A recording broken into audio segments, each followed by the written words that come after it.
Hala, nabuang na.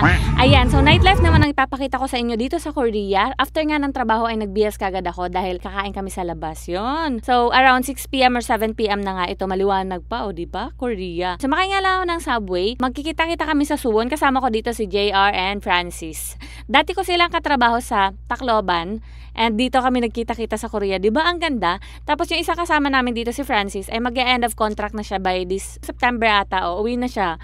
O diba, pak na pak. Hindi na siya mag-extend ng contract. Tapusin niya lang yung 3 years. Sana all. Nandito na nga kami sa Itaewon. And grabe, I consider this as Afam Street. Kasi ang daming Afam, guys.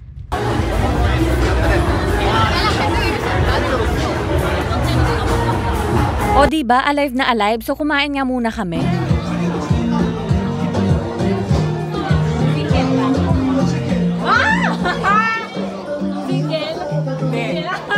O ayan, single si Francis, guys. Baka meron dyang TDH.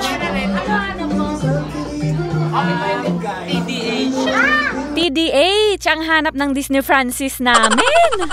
Dumating na nga yung pagkain namin. Umorder kami ng chicken, sabaw, tsaka may noodles din. O, diba? Ang sarap ng pagkain dito. At eto, guys, yung tao sa lamesa, sa katabing lamesa namin, alis nang alis kasi nagyoyosi sa labas. Iniiwan lang yung cellphone. So, unang alis, iniwan yung cellphone. Pangalawang alis, iniwan ang wallet. Wala silang pakialam at wala rin naman nakikialam. O, diba? Sana all Korea. Kung sa ibang lugar pa lang yan, naku, sigurado wala na yan. At ang ganda rin ng pwesto namin dahil nakikita namin lahat ng dumadaan. Yung tipong i-judge mo yung outfit ng mga dumadaan. O, diba? Ganun. Yeah! Abay, Paskong-Pasko na rin yung music nila dito. Wow, Bear Months.